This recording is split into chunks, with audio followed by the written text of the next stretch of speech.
Whenever you're ready. All right. Good evening, everyone. My name is Melissa Ingerson, and I'm a proud member of the Bexley Public Library's Board of Trustees. And on behalf of my fellow board members, as well as any staff and our illustrious leader, I'd like to welcome you to this evening's event. This is our third in our Centennial Author Series, and we are so excited to feature our favorite neighbor, our favorite bookseller, and Bexley's own Linda Kass.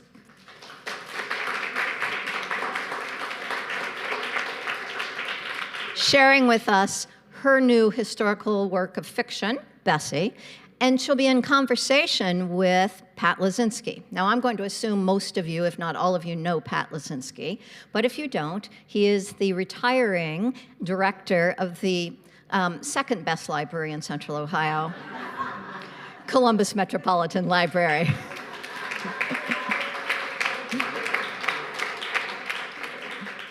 As our library centennial celebrations continue, we invite you to join us again in August. And I hope you've availed yourself throughout this year of all the exciting programming that we've been doing. But in August, we have two specific events coming up that I wanted to call your attention to.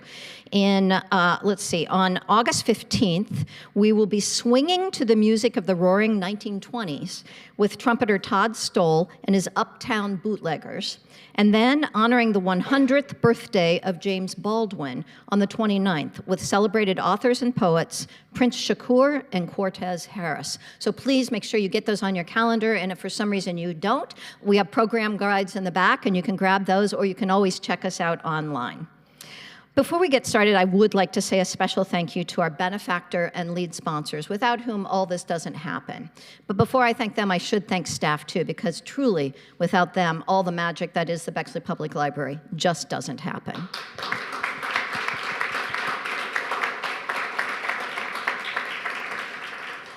So our sponsors, Annie and Tim Bezbatchenko, Beth Crane and Richard McKee, the Crane Group, the Friends of the Bexley Public Library, Giuseppe's, Linda and Frank Kass, the Teagle Foundation, and the Bexley Whitehall Rotary Foundation. All of them have been very generous in their support for our Centennial Series.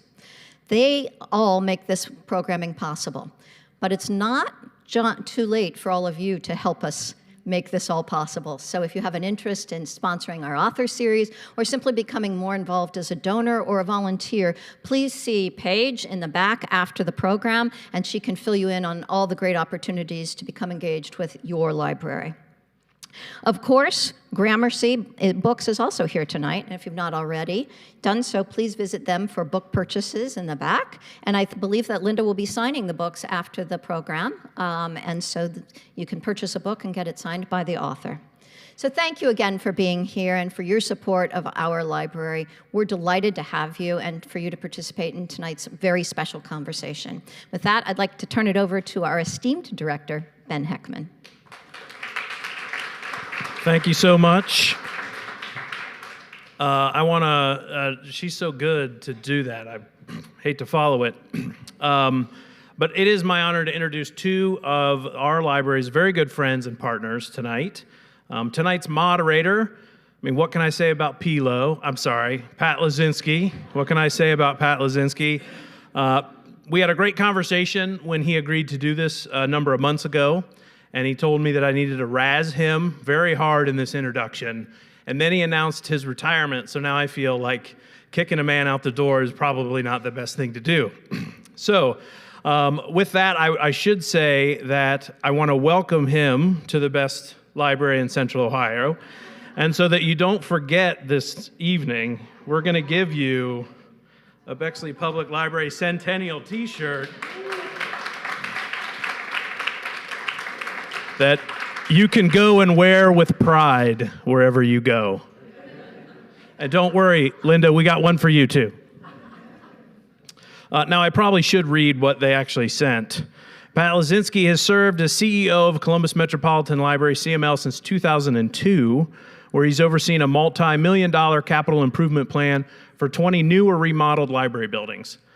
Under his leadership, CML has earned national recognition, including being named the Library Journal's National Library of the Year in 2010 and receiving the Institute of Museum and Library Services National Medal in 2011.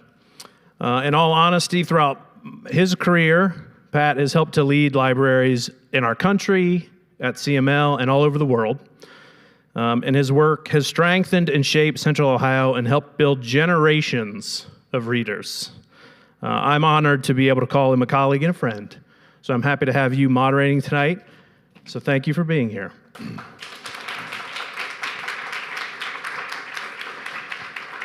And of course, it's likely that the next person doesn't need any introduction at all, the one and only Linda Kass. Most people already know her as a brilliant and thoughtful friend, neighbor, and mother, and more recently, grandmother. But there is so much to Linda Kass, and I'd like to share just a little bit with you before we get started. Linda's career began as a magazine journalist and correspondent for the regional and national publications such as Columbus Monthly, Time, and the Detroit Free Press. After a decade of working in corporate communications and public affairs within cable television and broadcasting industries in Detroit, New York City, she returned to Columbus. Linda launched her career as an author in 2016 with her debut novel, Tasa Song, which was inspired by her mother's early life in Eastern Poland during the Second World War. Her second historical novel, A Ritchie Boy, was released in September 2020 and received the 2021 Gold Medal in Historical Fiction by the Independent Publishers Book Awards. Released in September of 2023, Linda's most recent book, Bessie, draws a bibliographical and historical sources to reimagine the early life of Bess Meyerson, who was in 1945 remarkably rose to become the first Jewish Miss America. Now, you might know Linda through her civic leadership and her strong advocacy of education, literacy, and the arts, and of course, the founder and owner of Gramercy Books.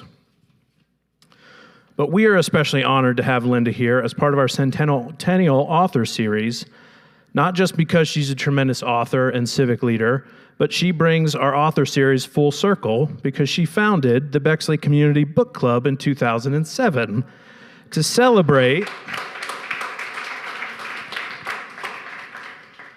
In 2007, that was to celebrate the Bexley Education Foundation's 25th anniversary, and over time, it has shifted and was given to the library and is now the Bexley Community Author Series. And we couldn't be more pleased to celebrate her tonight and thank her for developing such a wonderful and beloved community event. So with that, I welcome you both on stage.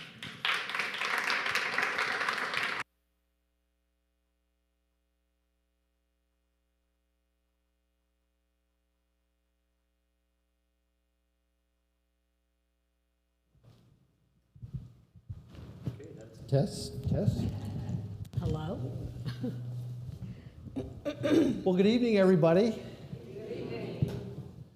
So, boy, a couple of things we need to get out of the way before we get right into this.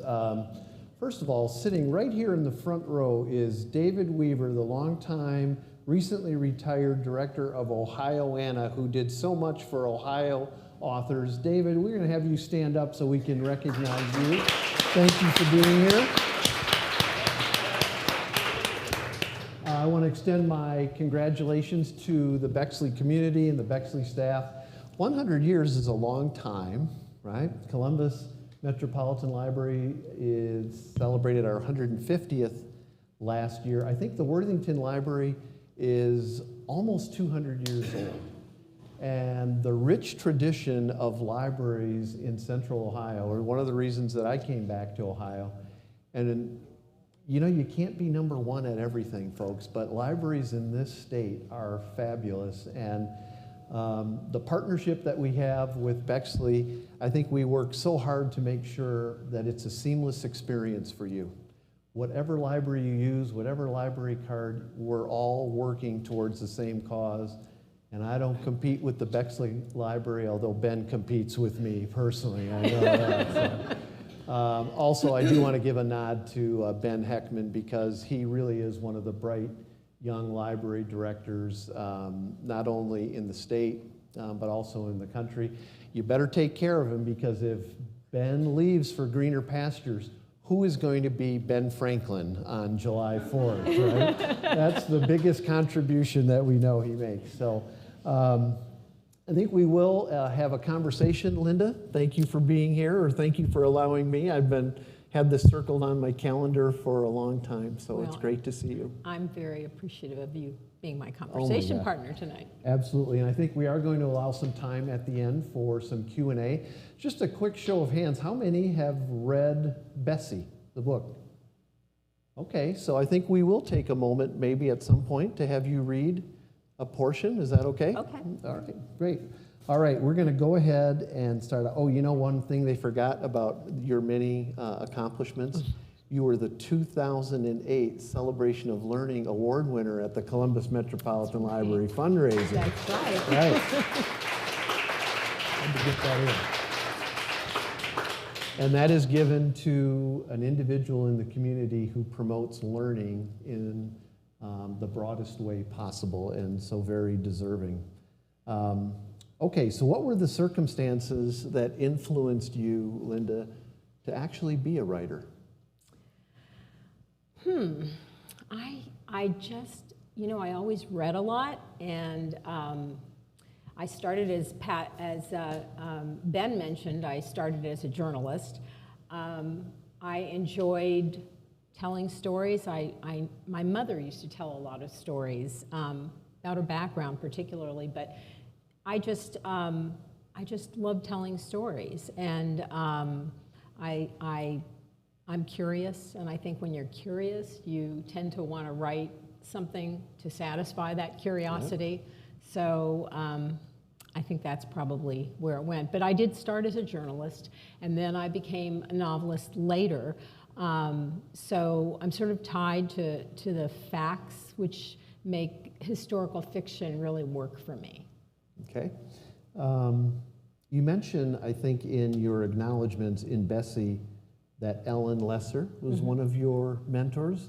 You want to talk about the importance of mentorship in burgeoning writers' careers? Oh, yeah.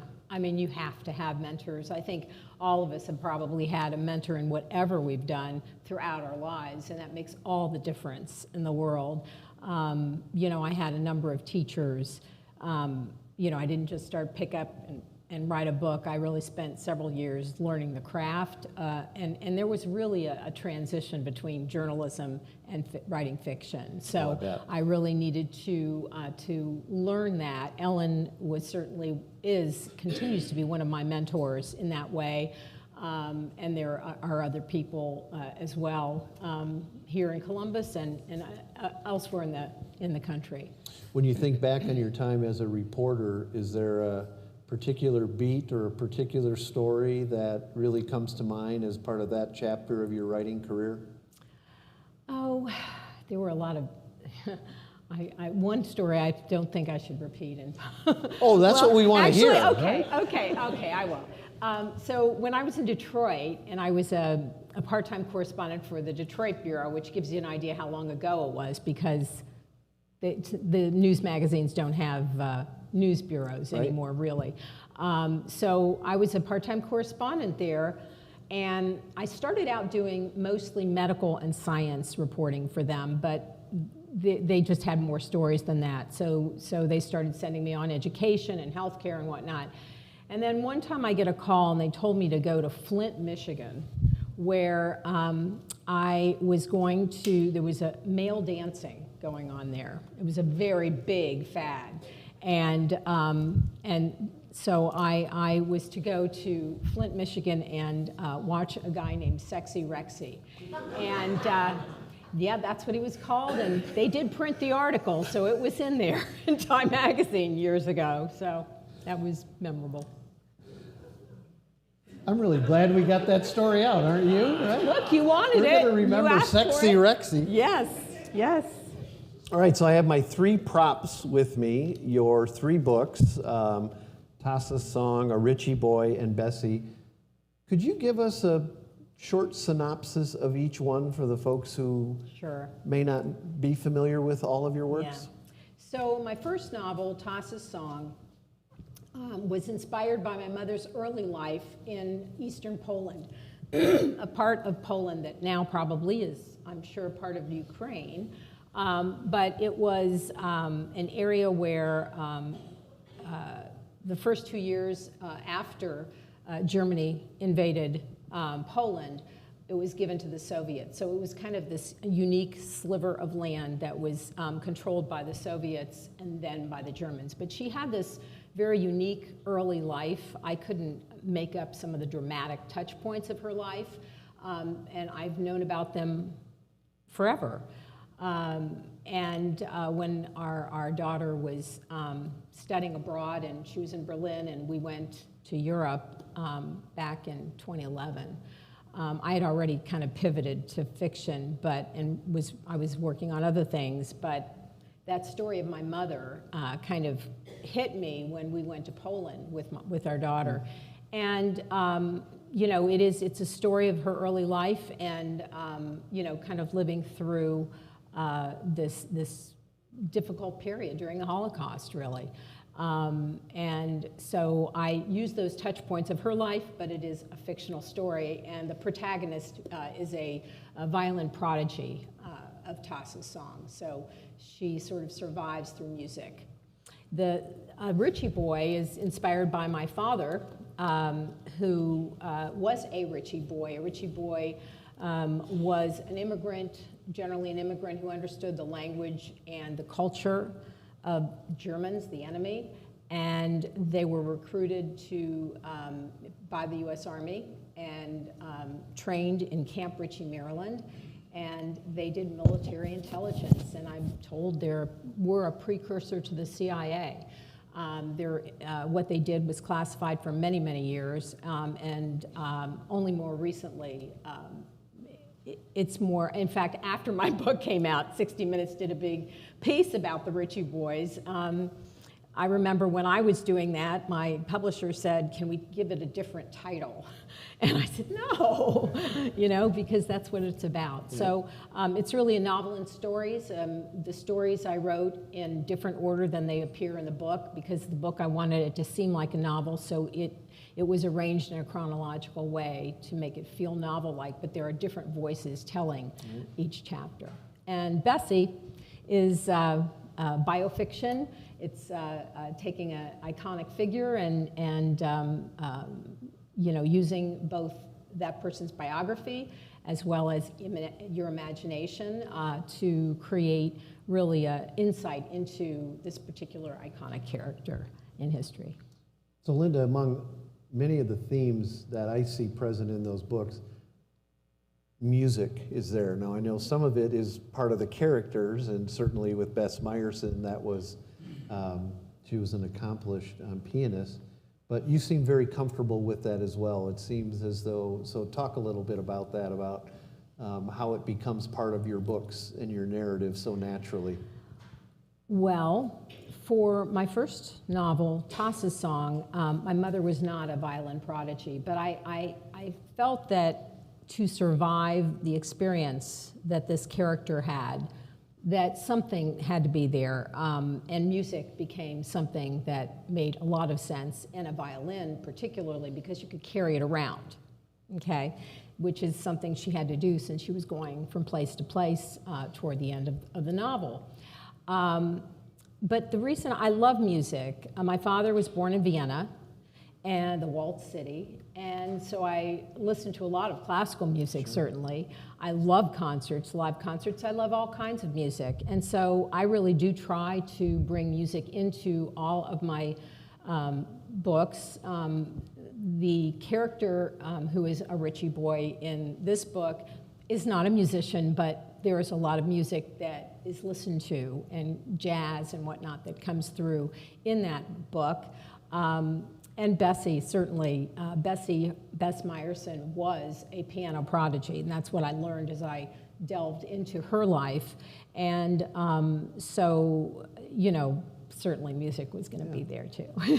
So I would say that Bessie is the most historical fiction of the three. Is that, or would you say, or would you classify all three as historical fiction? I would. So why historical fiction, not fiction? I guess as a reporter, you wrote nonfiction or even biography. What has drawn you to that genre? Well, all of these books actually take place right around the same time period. So Tasa song was between 1933 and 1947. A Ritchie Boy took place similarly, in the 30s and 40s. Bessie begins in 1936 when she's 12 and goes on until she's 22 in 1946, year after she won the crown for Miss America. So they're all take place in the past, and they all have a lot is imagined in them, which makes them fiction. But they are based on true events or true people, or they're all based on true people. But they're the first two were not. The characters were not those people. Right.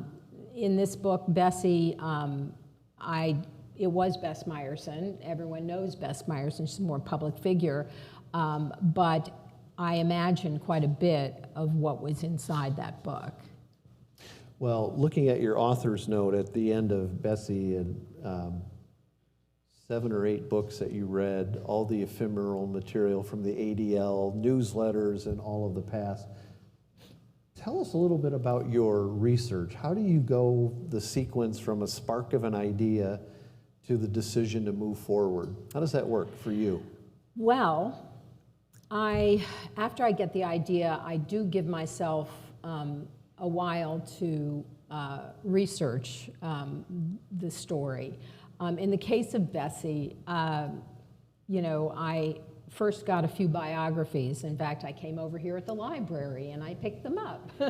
So I read 3 biographies of Bessie, and in fact, in reading the biographies, I felt very much that I wanted to focus on her early life as she became Miss America and the year after. All of my books are really more focused on the coming of age of someone, right, as they're developing and what makes them, brings them to adulthood, and with yet the future still, out there. And so I started with that, and then I do a lot of thinking before I start writing. A lot of it's in here, and finally when I need to write some things down. And so I then I start writing, and when I get to a point where I see I need to do some more research, I will. Things like in historical fiction, the things that are real have to be real, or you're not going to believe them. So the history, the wars, certainly, I want my historical facts right. But then those concrete elements that are in the story, what food they ate, what books they read, what music they listened to, what a radio looked like, at that time. There's just little things that if they get into the chapter and the scene, and I don't quite know exactly, I have to go and do the research for that. So that's it's ongoing, but I do the bulk of it in the beginning. Well, and then I'm imagining you have to sort of self-check, or your editor self-check to make sure in chapter 2 matches what chapter 8 said about the food or the radio or the other. Yeah. All right, so we're going to give everyone a quiz on your 3 books here. I don't think you know this either, Linda. The Bexley Library, Columbus, we're all part of a consortium. There's 18 libraries. You know this. When you go on, you can get a book from everywhere. So Tasa's Song, the 18 libraries own 17 copies. Ritchie Boy, 39 copies. Now, normally what that happens as the book ages a little bit, we start to pull some out of the collection, and Bessie has 17 copies. Tasa's Song circulated 1,054 times and 53 ebook circulations. Ritchie Boy, 718 checkouts, 101 ebook circulations, and Bessie, 236 so far. So I totaled those up. There's over 2,000 circulations, and I'm seeing Frank over there, and I'm thinking 2,000 times $28 a piece, and he's thinking, you're in the wrong business here, Linda. But I do want to point out that on Amazon, 89%, 80%, and 77%, 4 and 5 stars from readers all over the country so your work is very well received. Good. Thank you. All right, I think you mentioned this a little bit in your introduction, but what attracted you or compelled you to write about Bess Myerson?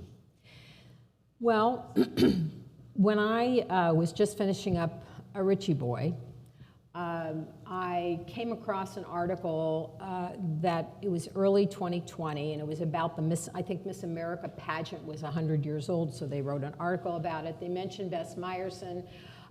Someone I was quite aware of Bess Myerson, and I knew she was a Jewish woman and that she was Miss America because mostly all the things that she had done since then. She was very big in early television on game shows and panel shows, I've Got a Secret, others like that.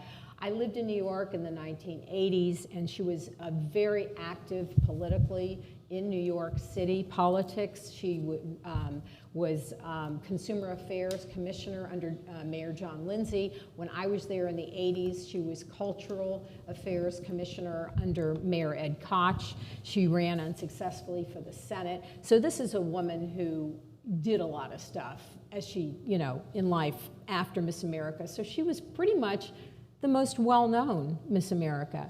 But because I had done these earlier books, and I was very cognizant of the sort of the state of the world and the attitude of the world back in the 1930s and 40s, when I saw the date of when Bess Myerson, because it was on the article that I picked up, when she was named Miss America. It was September 8, 1945. And I immediately knew that 6 days after the end of World War II. That was when Japan signed the agreement. After all the bombs, as we found all the horrors that were happening, and what the world was like then, not that it's a lot different today, but the world was very much an anti-Semitic, sexist, classist, racist world. And I found it suddenly, knowing she had been Miss America, but suddenly very curious about how this happened, because Miss America was representing all American women at that moment in time. And so I just became very curious about it, and that's why I then took out the books in the library and then learned more about it and found pretty much that beauty had nothing to do with who Bess Myerson was growing up. So I'm going to have you read a passage in just a moment, but before you do, is there something in particular about Bess Myerson that you think the audience would be surprised to hear? Do you know she played the flute also and was very proficient in the flute? She was accepted at a High School of Music and Art, and really that was a turning point for her career. But she, she was only the very, very best students from 5 boroughs in music and art were accepted to this high school that Mayor Fiorello LaGuardia actually created. So that's maybe one. Could I ask you to read a passage, Sure, please? Sure. Well, I think what I want to read is from the first chapter, because I just want to get the point across that when this is the very first chapter, and it's dated December of 1936, and it follows a prologue, but it takes you back to December of 1936, just to give you an idea of who this young Bessie Myerson really was and how she felt about things. Bessie only has to look in the mirror to see that she is built like a tall, skinny boy, all gangly legs and arms. At 12, she's already taller than all her classmates, even her teachers at PS 95. As her plaid school skirts have risen up her thighs with no more hem to be let down, she worries about exposing her underpants. She wears shorts underneath, happy they also give her some hips, but she's sure she will always be thought of as ugly. Today's disastrous school announcement only adds to that certainty. She's been assigned to play Olive Oil. Popeye's homely string bean of a girlfriend in the school's winter festival of fairy tales and comic strip characters. Bessie is mulling over all sorts of humiliations as she sits at the kitchen table eating dinner with her sisters. Smaller girls at school, like her best friend Ruthie Singer, get hugged by their teachers, while Bessie is asked to serve as room monitor or to fetch something from the school office. Sure, there are times when she feels like being seen as responsible, as the student most capable, except when she just wants to be that little girl who's embraced. The taunts about her height are especially demeaning, although she paints on a smile when mean-spirited kids call out, "Hey, Stretch, how's the air up there?" It doesn't help to know that her most beloved grandma, Bessela, after whom she was named, is where her height came from. Bessie broods about all the days after school when she's stuck at home studying and practicing piano while her classmates are off to the movies or spending time gossiping among themselves. Mama insists on that. Yet, as much as Bessie often acts merely dutiful, like she's only trying to please her mother, she also feels something stirring inside when she completes an advanced worksheet on prime and composite numbers, or masters the preludes and fugues in Bach's The Well-Tempered Clavier. She, in fact, savors a secret pleasure from these accomplishments. Bessie looks over at Sylvia, already 19, who obviously never had to endure the same kind of embarrassments.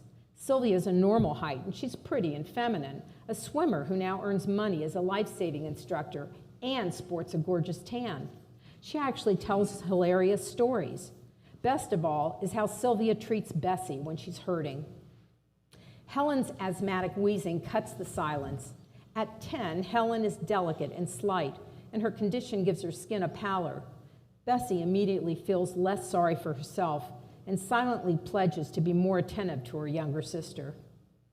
Mama stomps into the kitchen, tosses her wool duffel coat over the one empty chair, and drops some change on the table. "See that? It's what I earned today scrubbing the floors of Giorgio's restaurant." She stares straight at Bessie. "If you don't go to college, if you don't turn out to be something, that's what's going to happen to you." Bessie tries not to take Mama's harsh tone personally, although these pronouncements can make her feel wretched. She tells herself this is about Joseph, the brother she never knew. Joseph, who died of whooping cough almost 2 years before Bessie was born, when Sylvia was 5. He was just a toddler. Privately, Papa confided that Mama's sorrow over this loss never left her. Papa, always trying to affirm where Mama criticizes, added that Bessie's arrival had helped. He told Bessie she was such a pretty baby that her mother would tie a red ribbon around her full head of black curls to ward off the evil eye, an old Jewish superstition that warned of bad luck for anyone too rich, too successful, or too beautiful.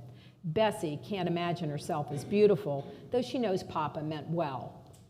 If she really were beautiful, she wouldn't have been picked to play someone as unsightly as Olive Oyl.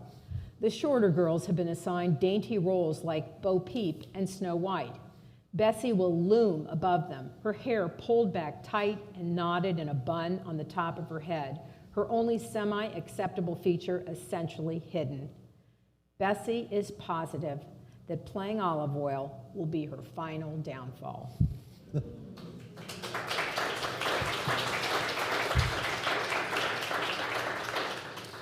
Shortly after that chapter, you talk about her going to LaGuardia's Music and Art High School. The High School of Music and Art, yeah. High School of Music and Art.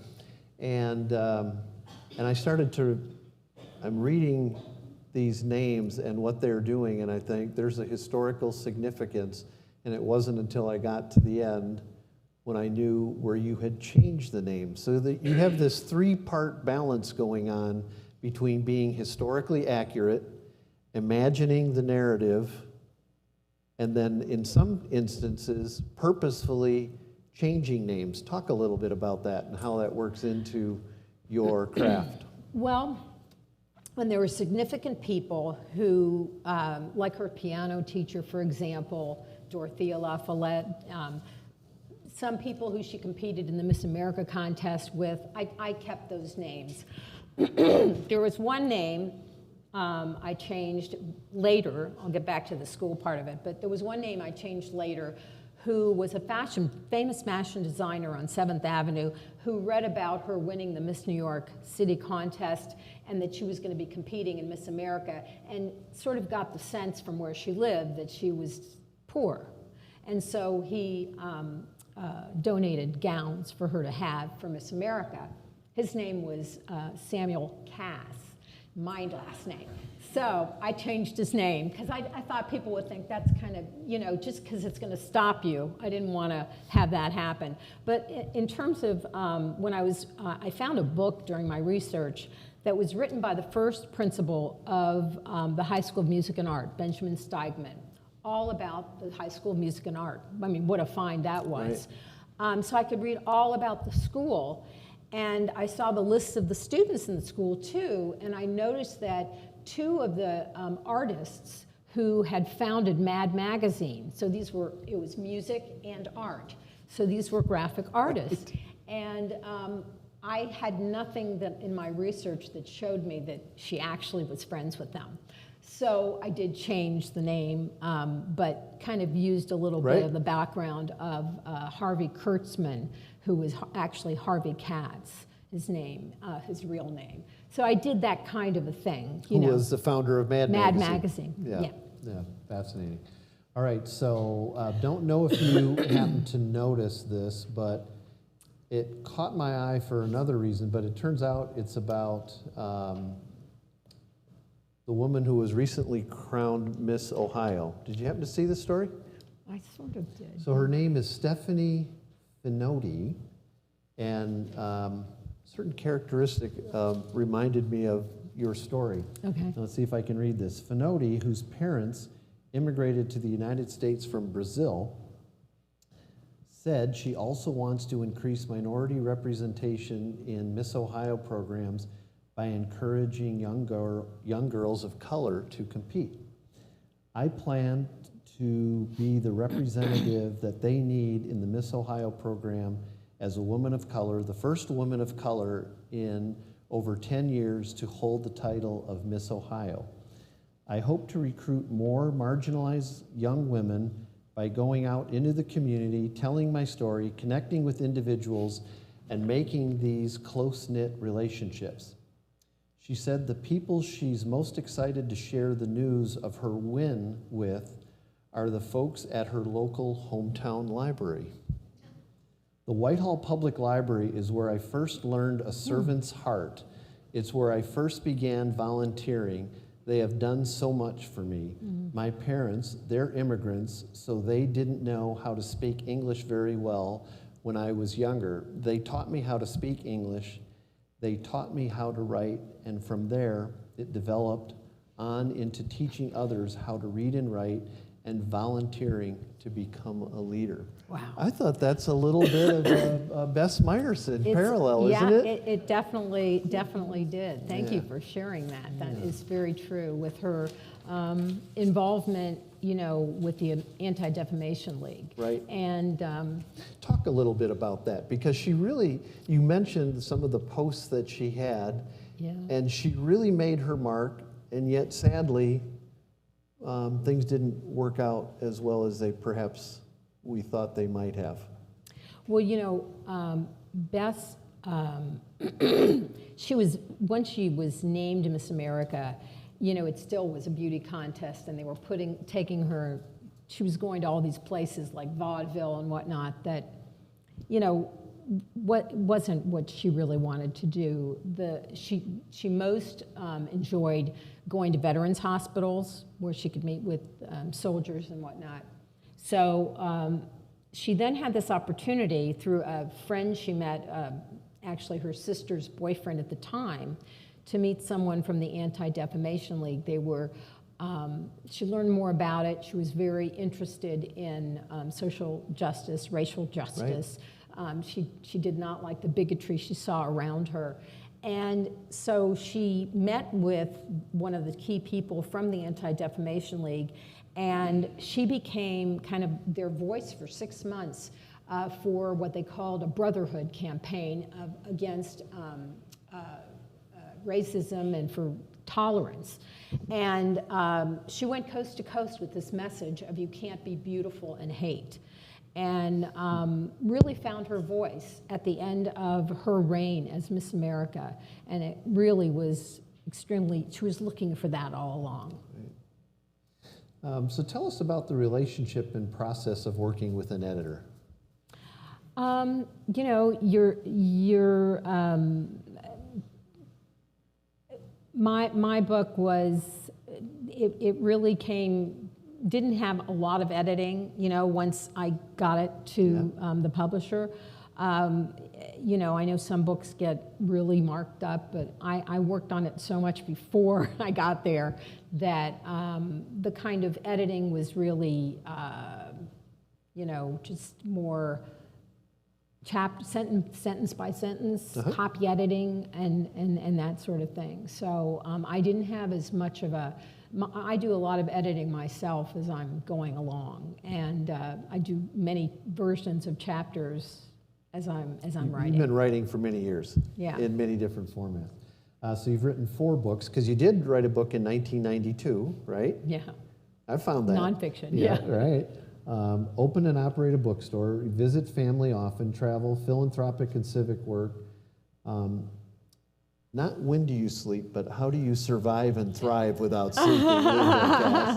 We all want to know.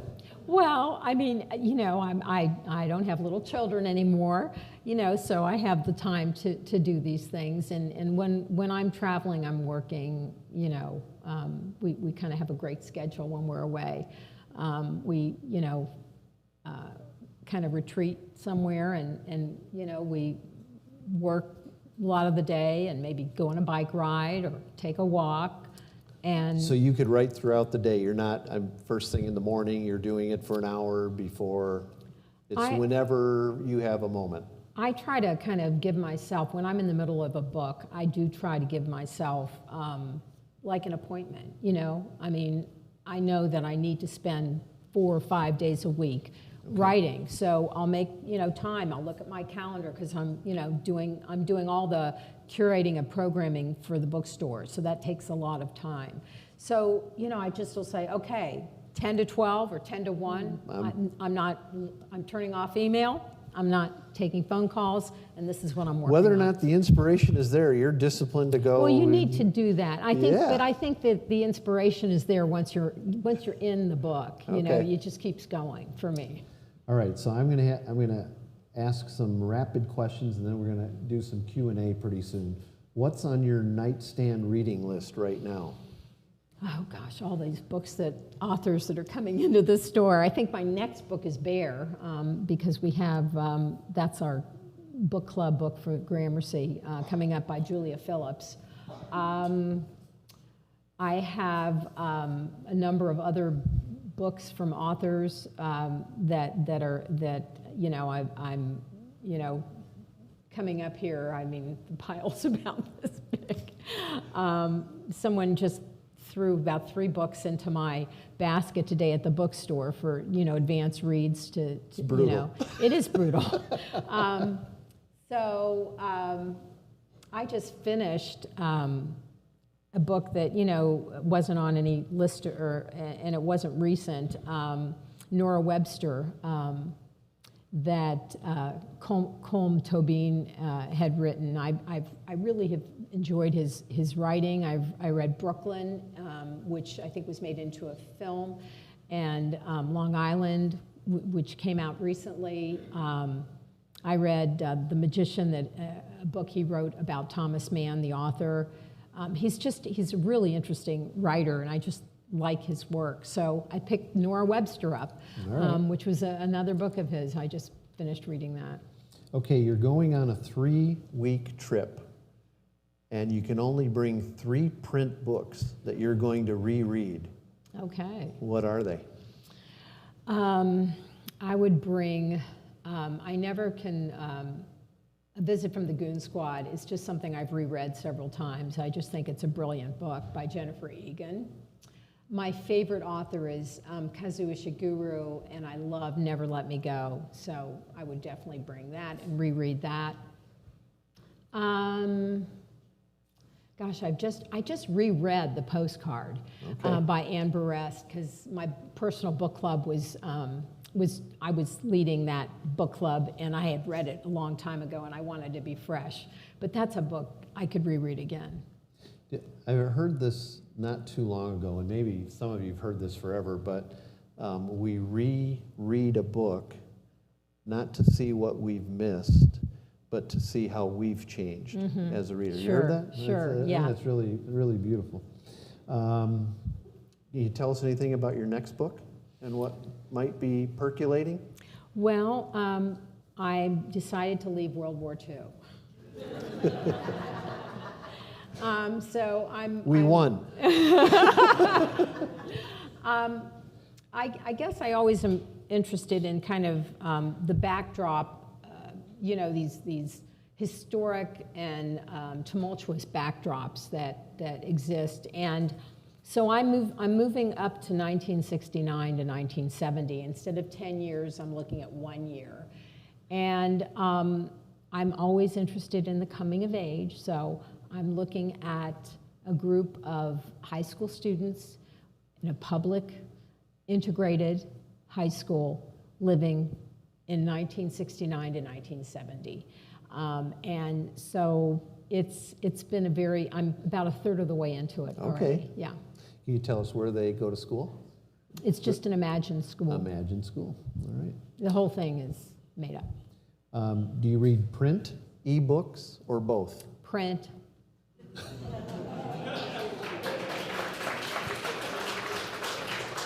Well, that was a safe answer with this crowd, I can tell you that. Give us your thoughts. I told you I was going to ask you this question. Give us your thoughts about the big bad Amazon. We all know what they've become, but they got their start with books. Right. But talk about the influence that they have on the literary marketplace, local bookstores, and what you see. There's nothing really to compare an Amazon and an independent bookstore, because Amazon is merely a transactional operation, okay? You go online and you buy your book. A bookstore is an experiential kind of thing. You're browsing, you're touching, you're smelling, you're talking to booksellers, you're learning about different books that you may or may not be interested in. You have a whole experience in there. So I really see them very separately. I think booksellers are going to be around for a long, long time, as are libraries. I think people want to interact with books, and I don't think you're really interacting with anything on Amazon, so I'm not afraid of them. Well, I'm not afraid of them, but I am disturbed by them, because whether or not you know this, they have taken over as the publisher of certain authors, and they will not sell their ebooks to libraries. Now that's a problem. So if you think about that in terms of a point of access, I mean, personally, I think that's a violation of free trade, right? I mean, who can we say who we can sell to or who we can't? Right. But those are the things that libraries and independent bookstores were partners in trying to make sure that it's the public's access that, frankly, this country was founded on, that we need to try to preserve. All right, let's open it up for how we doing on time. Ben, we got getting close to the hour, but let's open it up to some questions from the audience. Here we go. There's a microphone coming over. Thank you. Given the wealth of information that you have and the experiences, have you ever considered writing a book for children or for adolescents? Because you just bring so much with your sales experience, with your creativity, and you're one of my favorite people. Oh. Thank you. Thank you.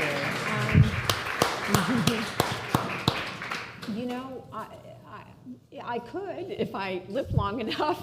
I hadn't really thought about that right now. It doesn't mean I won't.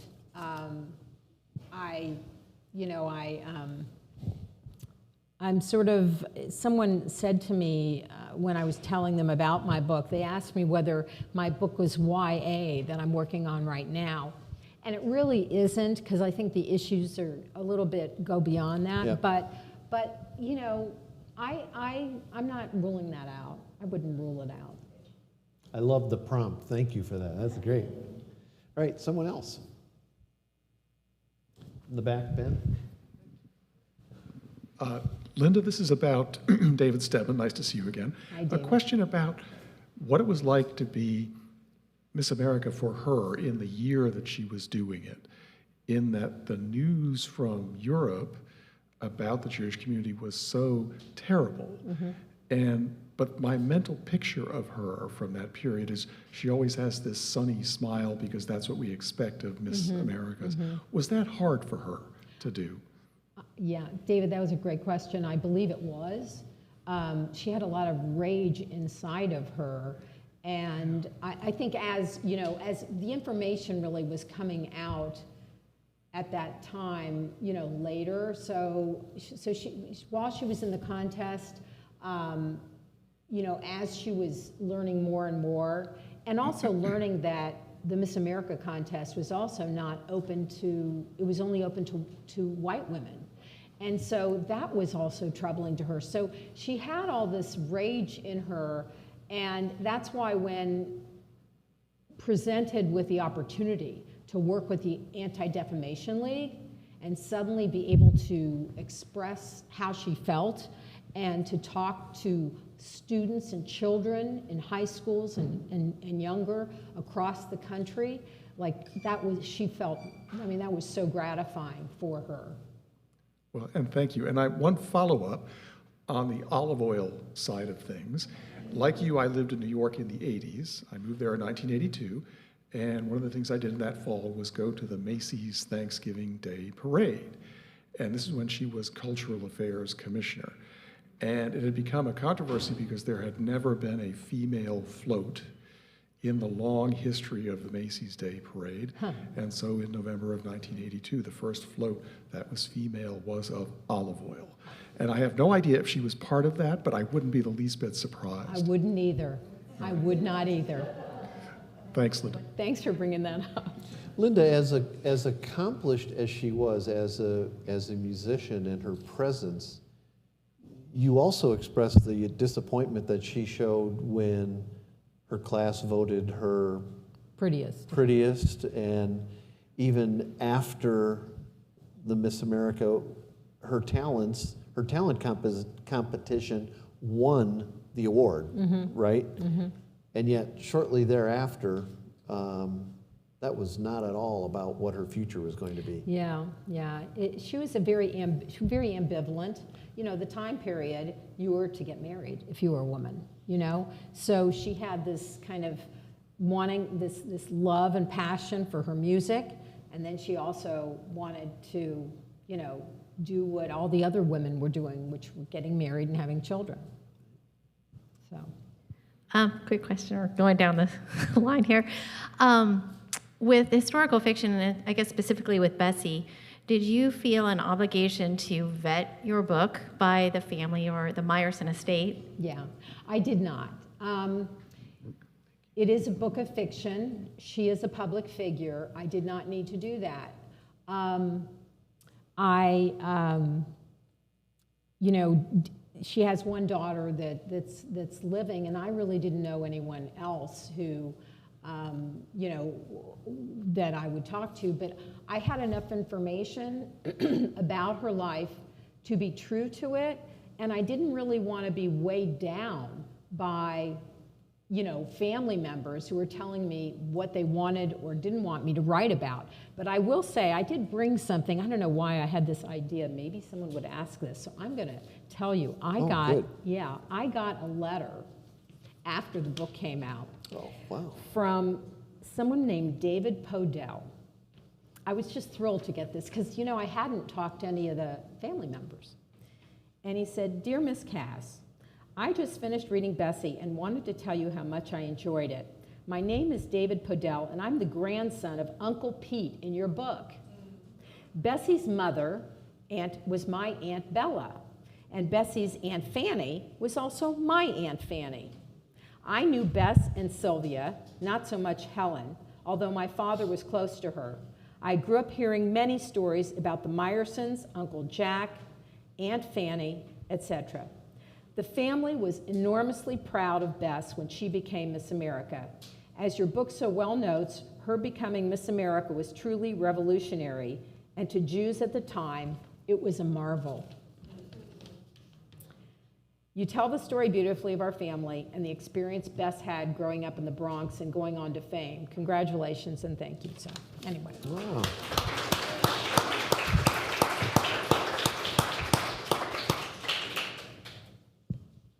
Hey, over here. Hi, Chris. Hi, Linda. So I was wondering, since music is a recurring theme in your books, do you listen to music when you write? And I've asked other writers this, like, can you listen to music with lyrics, or is that distracting to you? Thank you. That's a good question. Sometimes it does. For the book I'm writing now, it does because there's a lot of lyrics in what I'm listening to now. But sometimes I start out and just listen to the music because it puts me in the time period. In terms of the other books, they were more instrumental and it did not bother me. And so I did sometimes listen. I listened to a lot of music just to pick the music that I was going to include. You know, particularly in Tasa's song, the kind of violin pieces that worked with the narrative. I had to really look for it, So I did listen to a lot of music and then listen to it while I was writing. So thank you for that question, Chris.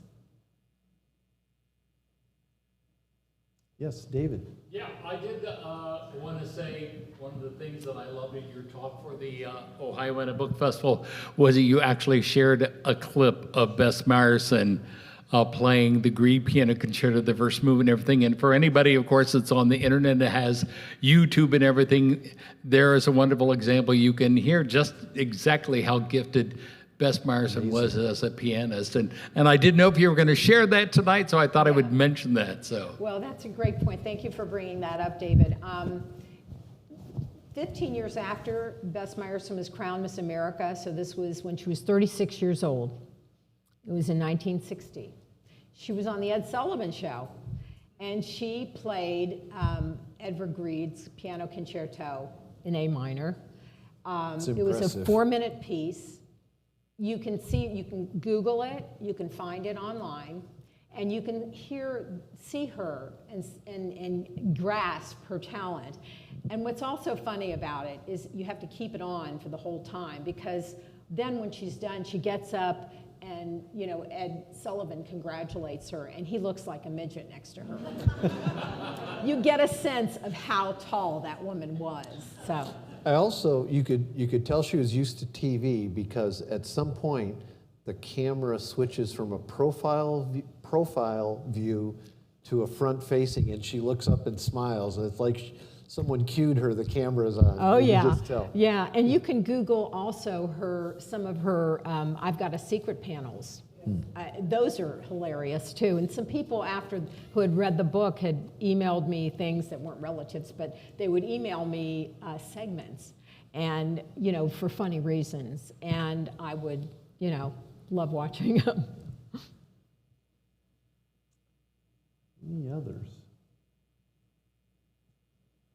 Well, I think we all have an appreciation of why we all don't just go out and write historical fiction every day. This is hard work.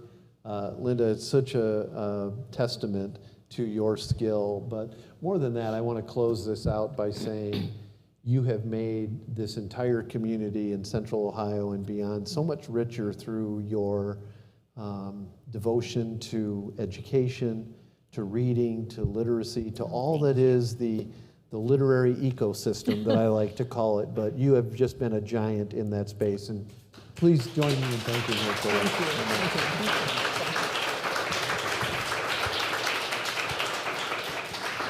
that. A big thank you to both of you. I know the books are for sale in the back. We're going to have you available to sign them.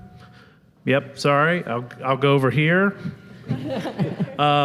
And I know that we have some great partnerships that we're working on for the fall. great authors that are coming in partnership with Gramercy and the library. Definitely want to check those out. Very timely, and I'm looking forward to them personally. So keep an eye out on those, and let's hear it one more time. Thank you so much, both of you. Thank you.